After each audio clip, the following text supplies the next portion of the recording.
Hello, everyone.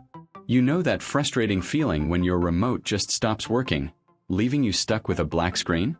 This remote was completely dead, no matter how many times I pressed the buttons or even resorted to the classic remote smack maneuver. I'll open the battery compartment and carefully remove the old batteries to inspect them.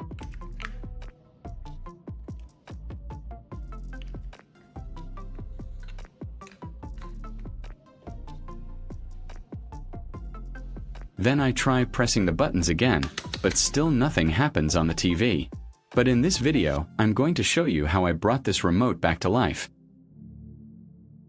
Let's take a closer look at the remote itself.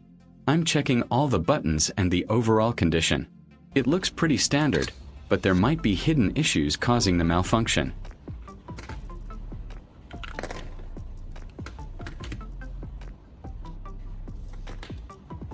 I'm setting my multimeter to measure DC voltage and carefully touching the probes to each battery.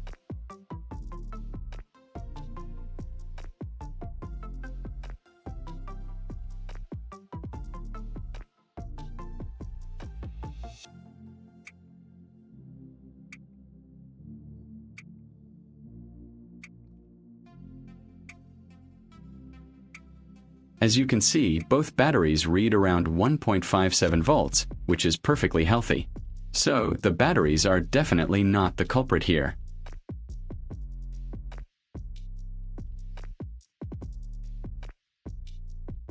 Now, to get to the heart of the problem, I need to open up the remote's casing. I'm using a small screwdriver to carefully pry open the remote along its seams. It's important to be gentle here to avoid damaging the plastic clips or the internal components.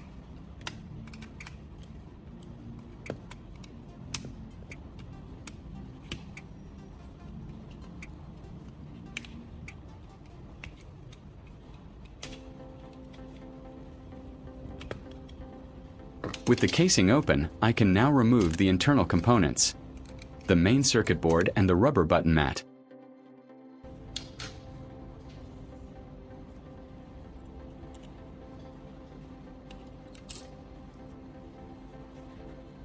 You can already see some dirt and grime buildup, which is a common cause of remote failure. Here's my secret weapon, WD-40. I'm spraying a small amount into the cap. I'll be using this to clean the dirty contacts on the circuit board and the rubber button mat, as it's excellent for dissolving grime and restoring electrical conductivity.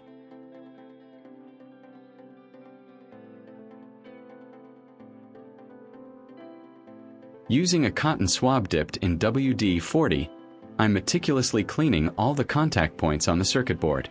This step is vital because over time, dust, oils, and oxidation can build up on these contacts, preventing the electrical signals from registering when you press a button.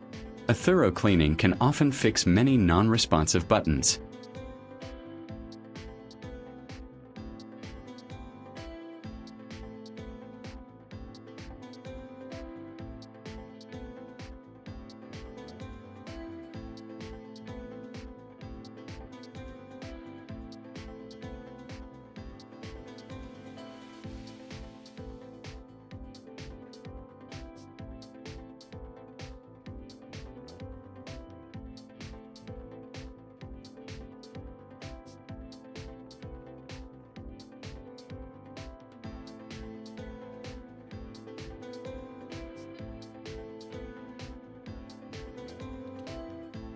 Next, I'm moving on to the rubber keypad.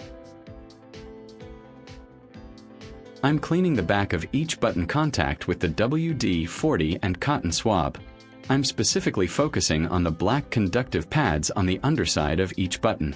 These pads are what make contact with the circuit board, and they can wear down or get dirty, causing buttons to stop working.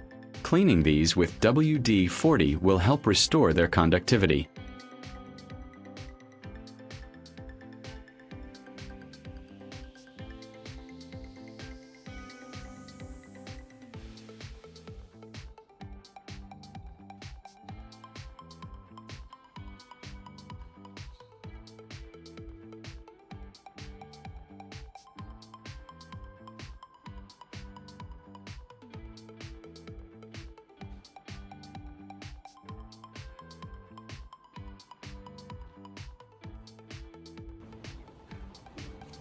While I have the remote apart, I'm also taking the opportunity to clean the inside of the plastic casing thoroughly with a clean cloth. This ensures that no residual dirt or grime will recontaminate the newly cleaned components once the remote is reassembled. A clean remote works best, inside and out.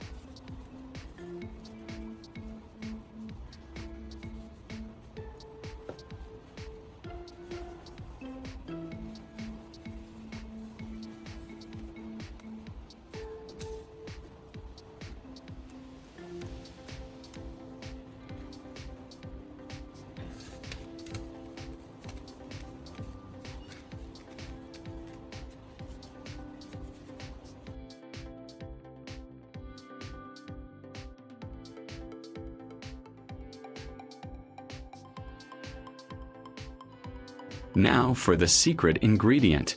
I'm showing you a close-up of one of the rubber buttons. See that circular contact? We're going to enhance that.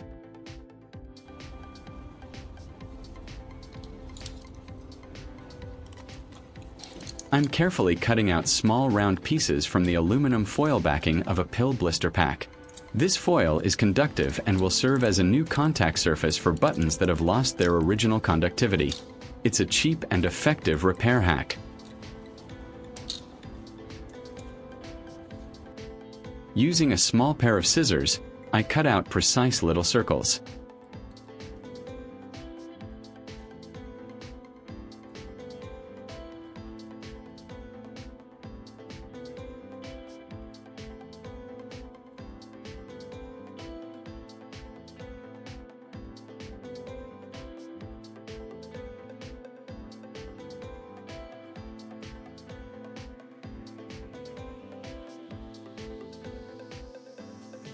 Then, I apply a tiny drop of super glue to the back of the worn-out rubber buttons and carefully place one of these aluminum circles on top.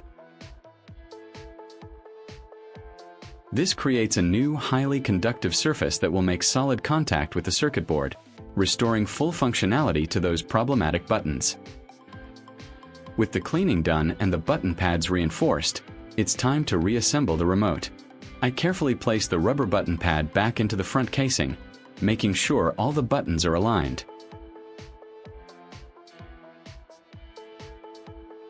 Then, I position the circuit board on top, ensuring the contacts line up perfectly.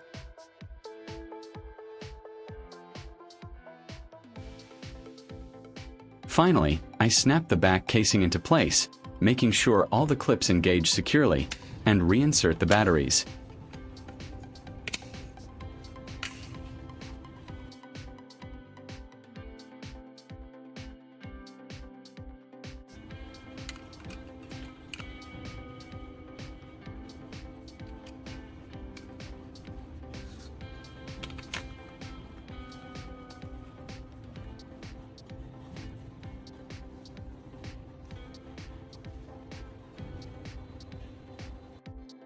Now for the moment of truth.